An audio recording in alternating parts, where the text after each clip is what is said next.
நாங்க ஒரே ஒரு வேண்டுகோள் வேண்டிக்கிறது என்னன்னா, நாங்க ஏதாவது ஒரு சக்தி வந்து இந்த பேரிடர்ல இருந்து நம்ம காப்பாத்தணும். ஏன்னா, ஒரு உயிர் போராட்டங்களை எங்களால நேர்ல பார்க்கவே முடியல. ரொம்ப உணர்ச்சி பூர்வமான விஷயமா இருக்கு. ரொம்ப எப்படி சொல்றதுன்னா தெரியல. இங்கெல்லாம் அப்படியே வலிக்குதுங்க. இந்த விஷயங்கள பார்க்கும்போது, ஒருத்தரோட ஃபீலிங்க பார்க்கும்போது. ஏன்னா, ஒரு சாதாரண ஒரு டெத் ரேஷியோ, துக்க நிகழ்ச்சிகள பார்க்கணும்னா எப்பயாவது ஒரு தடவ நம்மலாம் பார்ப்போம். அந்த உயிருக்கு போராடுறத பார்க்கும்போது டாக்டர்ஸ் தான் பார்க்க முடியும். அத நம்மளால தாங்கிக்க முடியாது போல இருக்கு. ஏன்னா, அவ்ளோ பிரச்சனைகள கெஞ்சறாங்க, அழுகுறாங்க, கால்ல விழுற அளவுக்குலாம் நடந்துக்கிறாங்க. ரொம்ப கஷ்டமா இருக்கு. இந்த நிலைமைக்கு வராம இருக்கணும்னா ஒரே ஒரு வழிதான். நம்ம அரசு சொல்ற விதிமுறைகள, தனிநபர் ஒழுக்க விதிமுறைகள நம்ம ஃபாலோ பண்ணாம இந்த பேண்டமிக்ல இருந்து வெளியே வர முடியாது.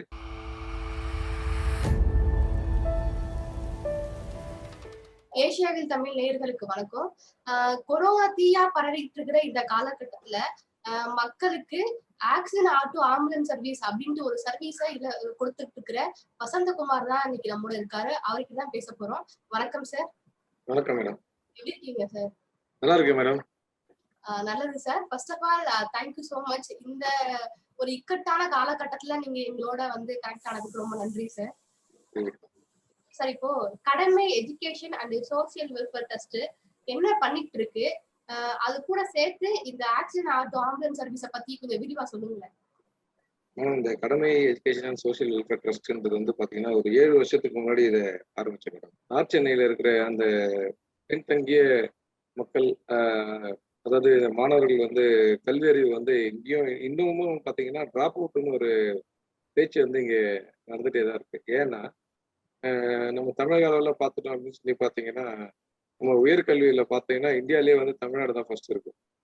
கிட்டத்தட்ட 50% நம்ம நெருங்கி இருக்கோம். அதே மாரி கல்வி அறிவு மிக்க மாநிலங்கள்ல வந்து கேரளாக்கு அடுத்தபடியா தமிழ்நாடு கிட்ட இருந்து வந்துட்டு இருக்குன்னு சொல்லலாம். இப்படி இருக்கிற பட்சத்துல பிரிட்டிஷ் காலத்துல நிர்மாணிக்கப்பட்ட இந்த இந்த சென்னை மாநகரம் அப்படின்றது வந்து பார்த்தீங்கன்னா, இன்னைக்கும் இந்த வட சென்னை, அதாவது பிரிட்டிஷ்காரர்ல உருவாக்கப்பட்ட ப்ராப்பர் சென்னை.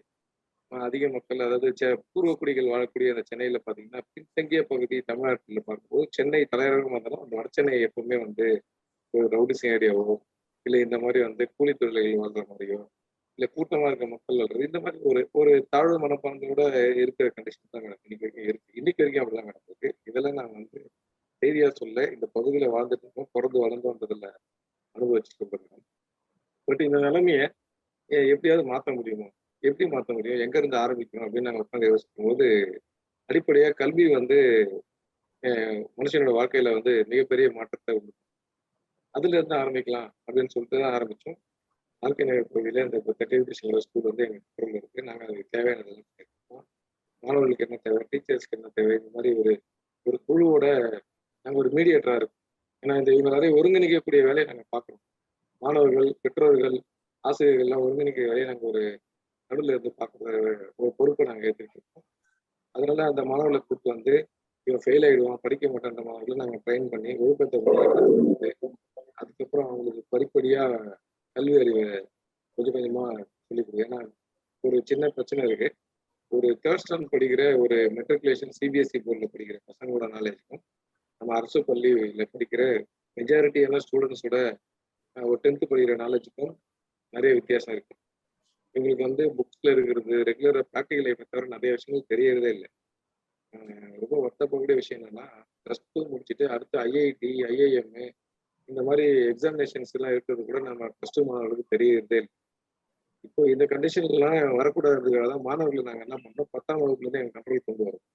அதுல இருந்தே அவங்களுக்கு சொல்லிக் கொடுத்து படிக்க வைக்கணுன்றது தான் எங்களுக்கு இதுதான் நோக்கம். முதல்ல தானே 10ஆம் வகுப்பு மாணவர்களை கையில எடுத்தோம். 7வது வருஷம் நாங்க ஃபர்ஸ்ட் வருஷம் ஆரம்பிக்கும் போது அவங்க +1 எங்க கண்ட்ரோல்ல இருந்தாங்க, +2 இருந்தாங்க. அவங்க காலேஜ் சேர்த்தோம். காலேஜ் முடிக்கிற பேட்ச்ல அவங்க வெயிட் இருக்காங்க. இது வந்து கல்வி இதுக்காக ஆரம்பிச்சோம். சரி கல்வி ஆரம்பிச்சிட்டோம், சேவையை பண்ணிட்டு இருக்கோம், நினைச்சதை பண்ணிட்டோம் அப்படின்னு பார்த்தோம்னா இல்ல.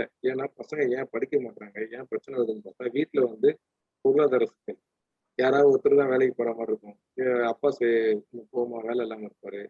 அம்மா கஷ்டத்துல இருப்பாங்க. வீட்டுக்கு வந்து குடும்ப செலவுக்கே கஷ்டமா இருக்கும். என்னதான் அரசு பள்ளியில படிச்சா கூட செலவுக்கு எதுவும் காசுலாம் தேவையில்ல, ஃபீஸ் கட்ட தேவையில்லைனாலும், ஒரு நல்ல மனநிலையில இருந்தா தான் பசங்க பள்ளிக்கூடம் வந்து படிக்க முடியுன்ற கட்டாயத்துல இருக்கிறாங்க. இதன் அடிப்படையில பார்க்கும்போது இந்த மாதிரி ஒரு சுச்சுவேஷன்ல ஸ்டூடெண்ட்ஸ் வந்து எந்த மாதிரில எப்படி படிப்பாங்க அப்படின்னு பார்த்தா, வீட்ல இருக்கிற பிரச்சனையை கேட்போம். ஒரு ஒரு மாணவர்கிட்டயும் கவுன்சிலிங் பண்ணுவோம். பெண்களா இருந்தாலும் சரி, மாணவர்கள் இருந்தாலும் சரி. என்ன பிரச்சனை கேட்டா வேலை இல்ல, காசு இல்ல, இந்த பிரச்சனை இருந்ததுதான். எல்லாமே சுத்தி பொருளாதாரத்துல வந்து முடியும். அதனால என்ன பண்ணோம்னா, ஒரு 40 வயசு ஆனாலும் பரவாயில்ல, 35 வயசு ஆனாலும் பரவாயில்லன்னு சொல்லிட்டு பெண்கள இல்லத்தரசிகள வர வச்சு அவங்களுக்கு என்ன வேலை செஞ்சா கரெக்ட்டா இருக்கும்? எந்த மாரி வேலை சொன்னா நீங்க செய்வீங்க? எது உங்களுக்கு ட்ரெய்னிங் குடுத்தா கரெக்ட்டா பேசி அவங்களுக்கு அதுக்கான ட்ரெய்னிங்க ஏற்பாடு பண்ணி, அது சம்மந்தமான சின்ன சின்ன கம்பெனிகள்ல அவங்களுக்கு வேலைக்கு ஏத்த மாரி ஒரு ஒரு நல்ல கௌரவமான வேலையில சேர்த்து விடுவோம். அதுக்கப்புறம் பசங்களுக்கு வந்து நாங்க கம்ப்யூட்டர் கிளாஸஸ்லாம் சொல்லி தர ஆரம்பிச்சோம். கம்ப்யூட்டர் வச்சு அவங்களுக்கு கம்ப்யூட்டர் நாலேட்ஜ் டெவலப் பண்றது சொல்ல ஆரம்பிச்சோம். 2வது வருஷம் 3வது வருஷத்துல. அப்புறம் ஸ்போக்கன் இங்கிலீஷ், அப்புறம் இந்த மாரி பிளான்டேஷன் செடி வைக்கிறது, மரம் வைக்கிறதுன்னு பசங்கள இப்படி கட்டமைக்கப்பட்டோம். ஒழுங்கா அவங்க வந்து எந்த விதத்திலயும் தவறான விதத்துல போக்கூடாதுன்றதுல வந்து நாங்க ரொம்ப குறிக்கோளா இருந்தோம். அதனால அவங்கள வந்து இந்த மாரி நல்ல வழிக்கு கொண்டு வரதுக்கு இந்த மாரி activities road awareness, traffic clear பண்றது, அப்புறம் அந்த சுற்றுச்சூழல பத்தி பேசுறது, இந்த மாரி ஃபுட் இல்லாதவங்களுக்கு ஃபுட் குடுக்குறது, இதெல்லாம் பண்ணிட்டு இருந்தோம். ஆக்ஸிஜன் ஆட்டோ ஆம்புலன்ஸ் சர்வீஸ் அத பத்தி சொல்லுங்க. அது எப்படி நீங்க வந்து மக்களுக்கு கொண்டு போறீங்க? மக்கள எப்படி மருத்துவமனைக்கு அழைச்சு வரீங்க? அத பத்தி சொல்லுங்க சார். இந்த ஆக்ஸிஜன் ஆட்டோ ஆம்புலன்ஸ் சர்வீஸ், இந்த ஆக்ஸிஜன் அப்படின்ற வார்த்தை வந்து இப்போ உலகத்துல எல்லா வாயிலும் உச்சரிக்கக்கூடிய ஒரு வார்த்தை ஆயிடுச்சு. அதுவும் நம்ம தமிழ்நாட்டுல, இந்தியா ஃபுல்லா ஆக்ஸிஜன பத்தி தெரியாதவங்க கூட ஆக்ஸிஜன்னு சொல்ற நிலைமைக்கு வந்துட்டோம். பட் நம்ம ஊருக்கு இந்த நிலைமை வரும்னு நான் கனவுல கூட நினைச்சு பார்க்கல மேடம். ஏன்னா மருத்துவ கட்டமைப்புல வந்து மிக ரொம்ப ஸ்ட்ராங்கா இருக்கிறது இந்தியாலயே தமிழ்நாடு தான். அதுவும் சென்னை வந்து மருத்துவ தலைநகரம் கூட சொல்லலாம். நம்ம ஊருக்கு இந்த சிச்சுவேஷன் வரும்னு நினைச்சு கூட பார்க்கவே இல்ல. என்ன பிரச்சனை அப்படின்னா, நம்ம அது பாதிப்படைஞ்சவங்க எண்ணிக்கை வந்து அளவுக்கு அதிகமா மல்டிபிள் நம்ம கிட்ட இருக்கிற இன்ஃப்ராஸ்ட்ரக்சரோட அதிகமா பாதிக்கப்படும்போது இந்த பிரச்சனை இயற்கையாவே வரதுதான். இது ஒரு ஒரு கொள்ளை நோய்களும் பஞ்சம் வரும்போது நடக்கக்கூடிய விஷயம் தான். என்ன ஒண்ணு நம்ம இத கடந்த நூற்றாண்டுகள் இந்த நூற்றாண்டுல இதான் இப்பதான் இந்த இவ்வளவு பெரிய பேரிடரை பார்க்கிறோம்னு வச்சுக்கலாம். இந்த டிசாஸ்டர் டைம்ல நாங்க ஆல்ரெடி கொரோனா டைம்லயே வேலை செய்ய ஆரம்பிச்சோம். மெடிக்கலுக்கு ஹெல்ப் பண்றதுக்கு போன வருஷமே ஒரு ஃப்ரீ கிளினிக் ஆரம்பிச்சோம். ஒரு 8 மாசமா தொடர்ந்து அந்த ஃப்ரீ கிளினிக்ல ட்ரீட்மெண்ட் பார்த்து மருந்து கொடுக்குற வேலையெல்லாம் பண்ணியிருந்தோம். இந்த பகுதியில் இருக்க எல்லா மக்களும் இலவசமா பார்த்துட்டு போயிருந்தாங்க.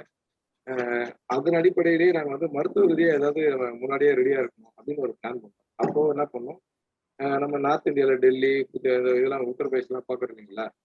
அந்த மாதிரி நம்ம ஊர்ல ஏதாவது வந்துச்சுன்னா என்ன பண்ண முடியும்னு சொல்லிட்டு வெல் ப்ரிப்பேர்டா நாங்க ஒரு ஆட்டோ ஒன்று வாங்கினோம். வாங்கி ஒரு சிலிண்டரை வந்து அதில் செட் பண்ணி பார்க்கறதுக்காக ஒரு மாடல் ரெடி பண்ணி வச்சோம்.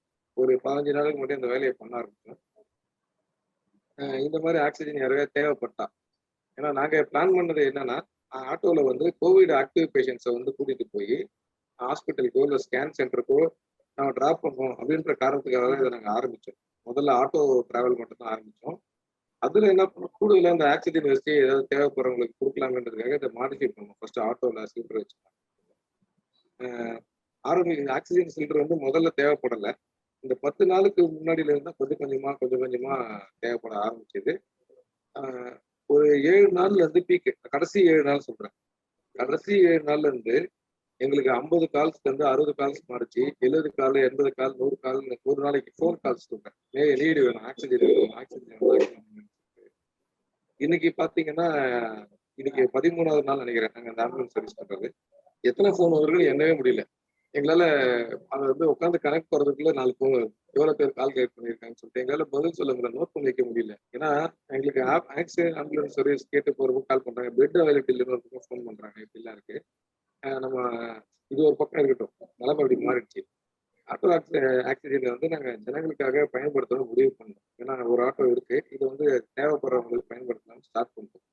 முதல்ல ஒரு நாளைக்கு 10 பேர் யூஸ் பண்ணோம், பரவாயில்ல, முடிஞ்சது, பிரச்சனை இல்லாம இருந்தது. ஏன்னா அன்னைக்கு போதுமானதா இருந்தது. அடுத்தடுத்த நாள் உங்களுக்கு பேஷன்ஸ் அதிகமா வருது, எங்க கால்ஸ் வர அதிகமா வர ஆரம்பிக்குது. நாங்க ஒரு குறிப்பிட்ட ஏரியாக்குள்ள இதை பண்ணணும்னு ஆசைப்பட்டோம், செஞ்சு பிளான் பண்ணி வச்சிருந்தோம். ஒரு ஜோன் 4 ராயபுரம், ஆர்கே நகர், கொடுங்கூர் இந்த ஏரியாக்குள்ள பண்ணணும் அப்படின்றது தான் பிளான்.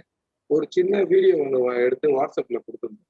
இந்த பகுதியில இருக்கிறவங்க இந்த மாதிரி ஆக்சிஜன் தேவைப்பட்டா எங்களை வந்து நீங்க அணுகலாம் அப்படின்னு சொல்லி ஒரு வாட்ஸ்அப்ல வீடியோ போட்டோம். அது வந்து இப்போ இந்த அளவுக்கு வந்து இப்போ எல்லாரும் தமிழ்நாடு ஃபுல்லா பரவச்சு மீடியா எல்லாம் வந்து நீங்க எல்லாம் ஆட்டோல வந்து இந்த சர்வீஸ பண்றீங்க, எந்தெந்த ஏரியாக்கெல்லாம் பண்றீங்க? மேடம் இப்போ நாங்க வந்து நான் சொன்ன மாதிரி இந்த ஜோனுக்குள்ள தான் மேடம் பிளான் பண்ணோம். அடுத்து மக்கள் படுற கஷ்டத்தையும் அவங்க வர்ற துயரத்தையும் பார்க்கும்போது எங்களால ஒன்றும் பண்ண முடியல. நம்ம எல்லா கஷ்டத்தையும் தாங்கிட்டு 2வது வண்டியை ஒன்று ரெடி பண்ணோம். 2வது வண்டியை ரெடி பண்ணி இன்னும் கொஞ்சம் சேவையை விரிவுபடுத்தலாம்னு சொல்லிட்டு அம்பத்தூர் இது கொஞ்சம் அடுத்த லெவல் போனோம். அயனாவரம், அம்பத்தூர், ஆவடி இந்த லெவல் வைக்கணும், அப்படியே மயிலாப்பூர், சென்னையில இருக்குல்ல. அதுவும் பத்தல. இது ரெடி பண்ணியும் எங்களால சர்வீஸ் பண்ண முடியல. ஆக்சுவலா சொல்லப்போனா, எங்களுக்கு வர ஃபோன் கால்ஸ்ல 10% கூட எங்களால வேலை செய்ய முடியலன்னு தான் சொல்லணும். ஆனா என்ன நிலைமைன்னா, நாங்க கடைசி 7 நாளா எப்ப தூங்கணும், எப்ப சாப்பிட்டோம்ன்றதே எங்களுக்கு தெரியாது. ஏன்னா எப்ப டைம் கிடைக்குதோ அந்த கேப்ல போய் தூங்குறது, சாப்பிடுறது இப்படிதான் பண்ணிட்டு இருக்கோம். பட் கொரோனா காலத்துல கண்டிப்பா ஃப்ரெஷ்ஷா இருக்கணும். குளிக்காம இருக்கிறதுக்கு மட்டும் அதுக்கு மட்டும் காம்ப்ரமைஸ் வச்சுக்கிறது இல்ல. போய் குளிச்சுட்டு வந்துடுறது. காலையிலேயே நைட்டு எல்லாருக்கும் ரெடி பண்ணி வச்சிருக்கோம். எங்களுக்கு வந்து என்னன்னா, இந்த ஃபுட் ரெடி பண்றதுக்கு தனியா ஒரு டீம் வச்சிருக்கோம். ஆக்ஸிஜன் சிலிண்டர் ப்ரிப்பேர் பண்றதுக்கு ஒரு டீம் தனியா வேலை செய்ய வச்சிருக்கோம். டிரைவர்ஸ் மாத்தி மாத்தி நாங்க இது பண்றதுக்கு ஒரு டீம் ரெடி பண்ணி வச்சிருக்கோம். அப்புறம் பேக் எண்ட்ல இந்த கால்ஸ்லாம் அட்டெண்ட் பண்றதுக்கு வந்து ஒரு வார் ரூம் தனியா வச்சிருக்கோம். எ க யாராவது பேஷண்ட்ஸ் கால் பண்ணாங்கன்னா நோட் பண்ணிட்டு பிரியாரிட்டி வைஸ் தான் எங்களால அனுப்ப முடியுது. ஏன்னா 200 பேர் கால் பண்ணா எல்லாருக்கும் எங்களால வண்டி கொடுக்க முடியாது. அதுல வயசு கம்மியா, சீரியஸ்னஸ் பார்த்து எந்த ஏரியால போனா எத்தனை பேருக்கு கொடுக்க முடியும். இந்த டைமிங் வந்து மேட்ச் பண்ணா எத்தனை பேரை இன்க்ரீஸ் பண்ணி கொடுக்க முடியும், ஆக்சிடென்ட்ஸ் கொடுக்க முடியும் அப்படின்றதெல்லாம் பார்த்து கனவு பண்ணி தான் நாங்கள் கொடுத்துருக்கோம். இப்போதைக்கு சென்னையில அண்ணா நகர்ல இருந்து கூப்பிட்டாலும் போறோம், கோயம்பேடுல இருந்து கூப்பிட்டாலும் போறோம், திருவட்டூர்ல இருந்து கூப்பிட்டாலும் போய் பண்ணிட்டு இருக்கோம். Okay sir. Corona corona positive அப்படின்னாலே உங்களுக்கு கால் பண்ணலாமா? இல்ல அவங்களுக்கு ஆக்சிஜன் இல்ல, ஆக்சிஜன் லெவல் ரொம்ப கம்மியா இருக்கு அப்படின்னா மட்டும் கால் பண்ணலாமா? மக்கள் எப்படி உங்களை கூப்பிடுறாங்க? அவங்களுக்கு என்ன தேவைக்காக உங்களை கூப்பிடுறாங்க? மேடம் ஆக்சுவலா ஆரம்பிக்கும் போது வந்து மக்கள் எப்படி நினைச்சாங்கன்னு தெரியல. இப்ப ஏதோ எங்களை மினி கவர்மெண்ட் நினைச்சிட்டாங்க மேடம். பெட்டில் என்ன கால் பண்றாங்க, அட்வைஸ் கேட்குறாங்க. ஆக்சிஜன் சிலிண்டர்ல என்ன பண்ணலாம், கான்சன்ட்ரேட்டர் வந்து எங்க கிடைக்கும், கான்சன்ட்ரேட்டர் வந்து ஒர்க் ஆகல அப்படின்னு ஐடியா கேட்குறாங்க. அதுக்கப்புறம் எங்களுக்கு ஏதாவது பெட் அரேஞ்ச் பண்ணி கொடுங்க, ஆம்புலன்ஸ் ரெடி பண்ணி கொடுங்க. எங்களை வந்து ஒரு அறிவிக்கப்படாத கண்ட்ரோல் ரூம் ஆக்கிட்டாங்க. முதல்ல ஆக்சிஜன் தான் எடுத்தோன்னு கேட்பாங்க, அப்புறம் ஆம்புலன்ஸ் கேட்பாங்க, அப்புறம் அட்வைஸ் கேட்குறாங்க. இந்த மாதிரி நினைச்சிட்டாங்க. ஹெல்ப் லைன் எங்களை வந்து ஒரு கிட்டத்தட்ட அரசோட ஒரு அமைப்பு மாதிரி மக்கள் வந்து நினைச்சு கால் பண்ண ஆரம்பிச்சிட்டாங்க மேடம். நாங்க எல்லாத்துக்கும் ரெஸ்பாண்ட் பண்ணிட்டு தான் இருக்கோம். 2 பேர் பேசுனாங்க, 3 பேர் பேசுனாங்க, இப்போ 4 பேர் 5 பேர் ஆகிருக்கோம் அந்த ரெஸ்பாண்ட் பண்றதுக்காகவே. ஏன்னா அவங்களுக்கு வந்து இப்போ அட்வைஸ் தான் தேவைப்படுது. ரொம்ப பதட்டமா தான் எல்லாம் பயந்துட்டு கால் பண்றாங்க. அவங்கள கொஞ்சம் புரிய வச்சு அட்வைஸ் கொஞ்சம் இதெல்லாம் இப்படி இருங்க, அந்த மாதிரி இருங்கன்னு சொல்லிட்டு கொஞ்சம் நம்ம புரியுற மாதிரி சொன்னாலே கொஞ்சம் பாதி அவங்க டென்ஷன் குறைஞ்சிருக்கு. அந்த வேலையை கொஞ்சம் சிரமம் எடுத்து தான் பண்ணிட்டு இருக்கோம் மேடம். எல்லாருக்கும் ரெஸ்பான்ஸ் பண்றோம். ஆட்டோல ஆம்புலன்ஸ் ஆட்டோல வந்து டிரைவரை தவிர்த்து ஒரு சிஸ்டர்ஸ் அந்த மாதிரி யாராவது நர்ஸ் அந்த மாதிரி யாராவது பாதுகாப்புக்காக போட்டிருக்கீங்களா? அப்படி போட்டிருந்தீங்கன்னா அவங்களோட பாதுகாப்புக்கு என்ன மாதிரி வசதிகள்லாம் ஏற்படுத்தி கொடுத்துருக்கீங்க? ஒரு விஷயம் மேடம், நாங்க வந்து இந்த விஷயத்துல வந்து இந்த காம்ப்ரமைஸை வச்சுக்கிறதே இல்லை. எதுலன்னா பாதுகாப்பு விஷயத்துல பிபிஐ கிட் வந்து டிரைவருக்கு பிபிஐ கிட்டு, அட்டெண்டருக்கு வந்து பிபிஐ கிட்டு, பேஷண்ட்ஸ்க்கு வந்து ஃபேஸ் ஷீல்டு, க்ளவுஸ், மாஸ்க் எல்லாத்தையும் நாங்கள் ஃப்ரீயா டிஸ்ட்ரிபியூட் பண்ணிடுறோம். ஒரு பேஷண்ட்டுக்கும் நாங்க பிபிஇ கிட்ட போட்டு மாத்தி மாத்தி தான் பண்றோம். அதே மாதிரி ஒரு பேஷண்ட்டை ஏத்திட்டு ஒரு பேஷண்ட்டை இறக்கி டிராப் பண்ணிட்டு இன்னொருத்தரை ஏத்துறதுக்கு முன்னாடி வண்டியை ஃபுல்லா சானிடைஸ் பண்ணுவோம். இதெல்லாம் வந்து கொஞ்சம் அடிப்படையா அரசு என்னென்ன சொல்லுதோ, அரசு சொல்ற அந்த பாதுகாப்பு விதிமுறைகளை நாங்க அப்படியே கம்பல்சரி ஃபாலோ பண்ணிட்டு தான் வரோம். ஏன்னா உதவி பண்றோம்னு சொல்லிட்டு உபத்திரம் ஆயிடக்கூடாதுன்னு சொல்லிட்டு அடுத்தவங்களை எந்த பாதிப்பும் கூடாது. எங்க ஊழியர்கள் வாலண்டியர்ஸுக்கும் வந்து சேஃப்டி முக்கியன்றதுல காம்ப்ரமைஸ் வச்சுக்கிறதே இல்லை மேடம். பிபிஇ கிட்டும் பாதுகாப்பு விதிமுறை ரொம்ப கடுமையா பின்பற்றுறோம். உங்களுக்கு ஆக்சிஜன் எப்படி கிடைக்குது? உங்களுக்கு கிடைக்கிற இடத்துல வந்து நிறைய இருக்கா? இல்ல அங்கும் தட்டுப்பாடு ஏற்பட வாய்ப்பு இருக்கா? ஏன்னா இங்க எல்லாரும் ஆக்சிஜன் சொல்லிட்டே இருக்காங்க. ரொம்ப வேல்யூபிள் பாயிண்ட் வந்திருக்கீங்க நீங்க. எப்படி ஆக்சிஜன் கிடைச்சதுன்னா ஒருத்தர் வந்து உதவி பண்ணாங்க மேடம். எங்களுக்கு சிந்தாரிப்பேட்டில் ஒரு கேஸ் ஏஜென்சி அவர் ஃபோன் மூலியமா தான் எங்களுக்கு பழக்கம். ஆரம்பத்துல போகும்போது இந்த மாதிரி நாங்கள் ஃப்ரீ சர்வீஸ் பண்ண போறோம் அப்படின்னு சொல்லிட்டு அவர்கிட்டயும் நிறைய தட்டுப்பாடு இருக்கு. நம்ம இலவசமா இந்த மாதிரி சர்வீஸ் பண்றோம், சேவை பண்ண போறோம்னால எங்களுக்கு உதவி பண்ணாரு. எங்க சிலிண்டரை கொடுத்தாங்க, எம்டி கொடுத்தாங்க, ஃபில் பண்ணி கொடுத்தாரு. அந்த இதை வச்சுதான் நம்பிக்கையை வச்சுதான் நாங்க இந்த வேலையை ஆரம்பிச்சோம். பட் என்னன்னா இன்னைக்கு வரைக்கும் எங்களுக்கு கொடுத்துட்டாங்க சிலிண்டரை. நாளைக்கு வந்து இனிமே பண்ண முடியாது, 10 நாள்ல இருந்து 15 நாள் நம்ம யூனிட் ஏதோ பிரச்சனை அப்படின்னு சொல்லிட்டாரு. இப்போ நாளைக்கு என்ன பண்ண போறோம்னு எங்களுக்கு தெரியல. அதுக்கான மாற்று வழியை தான் நம்ம ஆளுங்க உட்காந்து தேடிட்டு இருக்காங்க. எங்க போய் ஃபில் பண்றது, என்ன பண்றதுன்னு தேடிட்டு இருக்காங்க. இத்தனை நாள் பிரச்சனை இல்லை. நாங்க எம்டியை கொடுத்துட்டு அவர்கிட்ட உடனே நாங்க கொடுத்து வாங்கிட்டு வந்துருவோம். அதெல்லாம் பண்ணிட்டு தான் இருந்தோம். இப்போ இன்னும் 10 நாளைக்கு வந்து சிலிண்டர் கிடைக்காது அப்படின்ற மாதிரி தட்டுப்பாடு வந்துருச்சு. எங்களுக்கு என்ன பண்றதுன்னு தெரியல. இப்போதைக்கு அரசு கிட்ட உதவி கேட்கறத தவிர எங்களுக்கு வேற வழி இல்லைன்னு தான் தோணுது. ஏன்னா ஆக்சிஜன் இருந்தாதான் நாங்க எல்லாத்தையும் சர்வீஸ் பண்ண முடியும். ஒரு 100க்கணக்கான பேரை காப்பாற்றுறதுக்கு உதவி பண்ண முடியும். ஏற்கனவே நாங்க இன்னைக்கு வரைக்கும் 200 பேர்கிட்ட இந்த சர்வீஸ் பண்ணி கொடுத்துருக்கோம். காப்பாற்றிருக்கோம்னு சொல்லலாம். உங்களுக்கு உதவி தேவைப்படுது அப்படின்ற மாதிரியான போஸ்டர் நான் பல இடங்கள்ல படிச்சேன். எந்த மாதிரியான உதவிகள் உங்களுக்கு தேவைப்படுதுன்னு தெரிஞ்சா அது கொஞ்சம் ஹெல்ப்ஃபுல்லா இருக்கும் மக்களுக்கு கொடுக்கறதுக்கு. என்ன மாதிரி உதவினா மேடம், நாங்க இப்போ யூஸ் பண்ற எல்லாமே வந்து எங்ககிட்ட எதுவுமே இருப்பெல்லாம் கிடையாது மேடம். நாங்க மெடிக்கல் ரிலேட்டடா வந்து எதுவும் பண்ணல.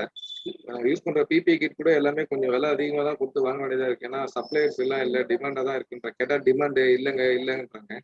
அதுக்காக நாங்க பிபிஇ கிட் போடாம பேஷண்ட்ட ஏத்துறதோ, இறக்குறதோ முடியாது. ஏன்னா ஒரு கொரோனா பேஷண்ட் நாங்க டீல் பண்றது எல்லாமே கொரோனா ஆக்டிவ் பேஷண்ட்ஸ் தான், சீரியஸா இருக்கிற பேஷண்ட் தான். நார்மல் பேஷண்ட்ஸ் வந்து நாங்க சப்போர்ட் பண்றது இல்ல. ஏன்னா அவங்களுக்கு வேற வண்டி கிடைக்கும், அவங்களுக்கு வந்து டைம் இருக்கு காப்பாத்திக்கிறதுக்கு. அதனால நாங்க சீரியஸா ஆக்சிஜன் தேவைப்படுறவங்க மட்டும் ஹேண்டில் பண்றோம். ஒருத்தருக்கும் ஒரு ஃபேஸ் மாஸ்க் கம்பல்சரி சேஞ்ச் பண்றோம். அவர் வந்து மாத்துவோம். அந்த ஃபேஸ் மாஸ்க் மட்டுமே ₹300 ஆகுது ஒரு மாஸ்க்கு, ஒரு பேஷண்ட்ஸ்க்கு. நாங்க 40 பேஷண்ட் அட்டெண்ட் பண்ணா 40 மாஸ்க் நாங்க குடுத்து தான் ஆகணும். அதே மாரி 40 பிபிஇ கிட்ட மாத்தி தான் ஆகணும். அதே நார்மல் கிளவுஸ், மாஸ்க் இதெல்லாம் ஒண்ணும் பெருசா இருக்காது. அந்த ஃபேஸ் ஷீல்டு இதெல்லாம் பண்ணி தான் ஆகணும். ஏன்னா இதெல்லாம் ரொம்ப மெயின்டெனன்ஸ் காஸ்ட் அதிகமாகுது பண்றதுல. ஏன்னா இதெல்லாம் நாங்க காசு குடுத்து தான் வாங்கியிருக்கோம். இப்போ ஒரு சில நண்பர்கள் இதெல்லாம் மீடியாலாம் பார்க்கும்போது நாங்க பிபிஇ கிட் தரோம், ஒரு 10, 20 தரோம் அப்படின்னு சொல்லிட்டு சில பேர்லாம் வந்து உதவ முன் வந்திருக்காங்க. இதெல்லாம் இருந்தா எங்களால இன்னும் சிறப்பா பண்ண முடியும். இல்லன்னா நாங்க ஏதாவது சோர்ஸ ரெடி பண்ணி போட்டு நாங்களே தான் இதெல்லாம் பண்ணிட்டு இருக்கோம். மக்கள் ஆனா என்னன்னா, நாங்க சர்வீஸ் பண்றவங்க காசு கேட்டா எங்களுக்கு போதுமான அளவு அதுக்கு அதிகமாவே குடுப்பாங்க. ஆனா நாங்க அவங்க கிட்ட எல்லாம் வந்து வாங்க தயாரா இல்ல. அவங்க எவ்வளவு கேட்டாலும் குடுக்க தயாரா இருக்காங்க. ஏன்னா அவங்க வந்து உயிர் பயம், உயிரை காப்பாத்தணும்ன்ற மாதிரி ஒரு மைண்ட் செட்டுக்கு வராங்க. ஹாஸ்பிட்டல்ல இடமே கிடைக்கல. ஒரு சர்வீஸ் பண்றதுக்கு ஒரு டீம் இருக்கு அப்படிங்கும்போது அவங்க இந்த நேரத்துல எவ்வளவு கேட்டாலும் கொடுக்க தயாரா இருப்பாங்க. ஆனா நாங்க யாருக்கிட்டையும் ₹1 கூட வாங்கக்கூடாதுன்ற முடிவுல ஸ்ட்ராங்கா இருக்கும். உதவி பண்ணா வெளியில இருந்து பண்ணட்டும். அதை வந்து மத்த எல்லாரும் பண்ணட்டும் அப்படின்றத முடிவுல இருக்கும். ஏன்னா நாங்க இந்த 7 வருஷமா யாருக்கிட்டையும் டொனேஷன் வாங்குறதே இல்லை. இவ்வளவு ஆக்டிவிட்டி பண்ணும்போது டொனேஷன்ஸ் வாங்குறது இல்ல. எங்க மெம்பர்ஸ் நாங்களே தெரிஞ்சவங்க மூலியமா நாங்களே போட்டு தான் இந்த ஆக்டிவிட்டிஸ் எல்லாம் பண்ணியிருக்கோம். முதல் முறையா மக்கள் கிட்ட வந்து உதவி கேட்கிறோம். மக்கள் கிட்டயும் அரசு இல்ல யாரும் உதவி பண்ண முடிஞ்சாலும் பண்ணுங்க. ஏன்னா இது உயிர் சம்பந்தப்பட்ட பிரச்சனை. இது எங்களுக்கு இந்த விஷயத்துல உதவி கேட்கல எங்களுக்கு அசிங்கமா தெரியல. எங்க உயிரை காப்பாத்துறதுக்காக என்ன வேணாலும் நாங்க பண்ண தயாரா இருக்கோம். அந்த அதான் மேடம், இந்த உதவிகள் மட்டும் ஏதாவது இருந்து பண்ணாங்கன்னா, பண்ணணும்னு நினைக்கிறவங்க பண்ணாங்கன்னா, நாங்க இன்னும் மேற்கொண்டு இந்த சேவையை சென்னை முழுவதும், தமிழ்நாடு முழுவதும் கூட நாங்க இன்னும் இன்க்ரீஸ் அதாவது விரிவுபடுத்த தயாரா இருக்கோம். எங்க சக்தி இருக்கிற வரைக்கும் நாங்க இறங்கி களத்துல பயணிப்போம். எங்க கூட இருக்கிற வாலண்டியர்ஸ் எல்லாத்தையும் பாதுகாப்பா பார்த்துட்டு பண்ணுவோம். விருப்பம் இருக்கிறவங்க எங்களை வந்து நீங்க அணுகுங்க. நாங்க உங்களுக்கு எந்த உதவியும் செய்ய தயாரா இருக்கோம். இந்த வேலை செய்யறதுக்கு மக்களும் கம்பெனி நிறுவனங்கள் போன்ற அமைப்புகள், ஏதாவது இந்த மாதிரி ஆர்கனைசேஷன்ஸ் இது மாதிரி யாரு நீங்க உதவ நினைக்கிறாலும் உதவுங்க. நாங்க அப்படியே நேரடியா மக்கள்கிட்ட கொண்டு போய் அதை சேர்க்கிறோம். இந்த வேண்டுகோளை மட்டும் நீங்க ஏத்துங்க. நீங்க வந்து இப்ப களத்துல இருக்கீங்க. எங்க பார்த்தாலும் இந்த கொரோனா தீயா பரவிட்டு இருக்கிற இந்த காலகட்டத்துல எங்க பார்த்தாலும் கதறல் சத்தம், காப்பாத்துங்க, காப்பாத்துங்க, ஆக்ஷன் குடுங்க அப்படின்ட்டு. இந்த நீங்க களத்துல வந்து மக்களோட மக்களா ஏங்கிட்டு இருக்கிறதுனால கேக்குறேன். நீங்க மக்களுக்கு இந்த கொரோனா காலகட்டத்துல என்ன சொல்ல வரீங்க? எப்படி பாதுகாப்பா இருக்கணும்னு சொல்ல வரீங்க? மக்களுக்கு சொல்ற அளவுக்கு நம்ம ஒண்ணும் அவ்வளோ சீனியரு இல்ல எக்ஸ்பீரியன்ஸ்ன்னு சொல்ல முடியாது. ஆனா ஒண்ணு நிச்சயம், பாதுகாப்பு விதிமுறைகளை பின்பற்றணும் அப்படின்னு சொல்றது வந்து நம்ம கண்டிப்பா கேட்டுதான் ஆகணும். ஏன்னா அரசு ஒரு மருத்துவம் சார்ந்த துறை சார்ந்த நிபுணர்கள் சொல்றது வந்து ஒரு சாதாரண விஷயமா இருக்காது. அதை நம்ம எல்லாரும் வந்து ஒன்றும் ஆகாது, கொரோனா எனக்கு வராதுன்ற மாதிரி எந்த எண்ணத்துல இருந்தாலும் தயவு செஞ்சு மாத்திக்கங்க. நாங்க அட்டன் பண்ற பேஷண்ட்ஸ்ல எங்களுக்கு நாங்க பார்த்த வரைக்கும் சொல்றோம். மொத்தம் எப்படி இருக்குன்னு எனக்கு தெரியல. Last corona patients first wave பார்க்கும்போது எல்லாம் வயசானவங்களை தான் தாக்குச்சுன்னு சொன்னாங்க. இப்போ நாங்க அட்டன் பண்ற மேக்ஸிமம் பேஷண்ட்ஸ் எல்லாமே 45 வயசு கீழே தான் வந்து 70% பேர் இருக்கிறாங்க. இது எப்படி எங்களால ஏத்துக்குதுன்னே தெரியல. ஏன்னா லாஜிக்கும் தெரியல. ஒருவேளை எங்களுக்கு வரதெல்லாம் அப்படி வருதா? இல்லைன்னா இது இந்த மாதிரி தான் இவங்கள தாக்குதா? இல்ல கேர்லெஸ்ஸா இதனால வருதா? அப்படின்றது எங்களுக்கு தெரியல. இன்னைக்கு 21 வயசு பொண்ணுக்கு வந்து கொரோனா ஆக்டிவ் மூச்சுத்திணறல் அதிகமா இருக்குன்னு சோழவரத்துல இருந்து ஃபோன் பண்றாங்க. 21 வயசு பொண்ணுக்கு. 21, 26, 24 வயசெல்லாம் கூட இந்த பிரச்சனைக்கு வராங்க. இதுக்கு காரணம் வந்து என்ன சொல்ல முடியும்னு கேட்டா, என்னதான் அரசு வந்து சில ஊரடங்குல தளர்வுகளை அறிவிச்சிருந்தாலும், இவங்க பாதுகாப்பு இவங்க தளர்வுகள்னாலே கொரோனா போயிடுச்சுன்னு சொல்லிட்டு அனாவசியமா பாதுகாப்பு இல்லாம சானிடைசர் யூஸ் பண்ணாம, சோசியல் டிஸ்டன்ஸை மதிக்காம, மாஸ்க் போடாம, யாரும் என்ன கேள்வி கேட்கறது இந்த மாதிரி மனநிலையை தயவு செஞ்சு மாத்திக்கணும். ஏன்னா நாங்க ஒரே ஒரு வேண்டுகோள் வேண்டிக்கிறது என்னன்னா, நாங்க ஏதாவது ஒரு சக்தி வந்து இந்த பேரிடர் வந்து நம்ம காப்பாற்றணும். ஏன்னா ஒரு உயிர் போராட்டங்களை எங்களால நேர்ல பார்க்கவே முடியல. ரொம்ப உணர்ச்சி பூர்வமான விஷயமா இருக்கு. ரொம்ப எப்படி சொல்றதுன்னா தெரியல. இங்கெல்லாம் அப்படியே வலிக்குதுங்க மேடம். இந்த விஷயங்களை பார்க்கும்போது ஒருத்தரோட ஃபீலிங் பார்க்கும்போது. ஏன்னா ஒரு சாதாரண ஒரு டெத் ரேஷியோ, துக்க நிகழ்ச்சிகளை பார்க்கணும்னா எப்பயாவது ஒரு தடவை நம்ம எல்லாம் பார்ப்போம். அந்த உயிருக்கு போராடுறத பார்க்கறது வந்து டாக்டர்ஸ் தான் பார்க்க முடியும். அதை நம்மளால தாங்கிக்க முடியாது போல இருக்கு. ஏன்னா அவ்வளோ பிரச்சனைகளை பார்க்க கெஞ்சுறாங்க, அழுகுறாங்க, காலில் விழுற அளவுக்குலாம் நடந்துக்கிறாங்க. ரொம்ப கஷ்டமா இருக்கு. இந்த நிலைமைக்கு வராம இருக்கணும்னா ஒரே ஒரு வழிதான். நம்ம அரசு சொல்ற விதிமுறைகளை, தனிநபர் ஒழுக்க விதிமுறைகளை நம்ம ஃபாலோ பண்ணாம இந்த பேண்டமிக்ல இருந்து வெளியே வர முடியாது. இப்போ வந்திருக்க அரசு வந்து மிக துல்லியமா செயல்படுறாங்க, துரிதமா செயல்படுறாங்க என்றதுல வந்து எந்த மாற்று கருத்துமே இல்லை. ஏன்னா அவங்க வந்து இந்த மாதிரி ஒரு இம்மீடியட்டான நிறைய முடிவுகள் எடுக்கிறாங்க. புதுசா பெட் இன்க்ரீஸ் பண்றதாகட்டும், ஆக்சிஜன் ஆகட்டும், ரொம்ப கடுமையான முடிவுகளை வந்து அமுல்படுத்துறதுல வந்து கராரா இருக்காங்க. இருந்தாலும் அரசு வந்து உடனே எல்லாத்தையும் சரி பண்ண முடியுமானா, எல்லாத்துக்கும் ஒரு டைம் பீரியட் வேணும் கண்டிப்பா. மக்கள் தான் இதை வந்து இந்த நிலைமையை மாற்றத்துக்கு அரசு உதவியா இருந்து எல்லாமே பண்ணணும். நம்மள நம்ம தான் காப்பாத்திக்கணும் முதல்ல. அதனால பாதுகாப்பு விதிமுறைகளை கண்டிப்பா ஃபாலோ பண்றது தவிர வழியே இல்லை. அதை மதிச்சு தான்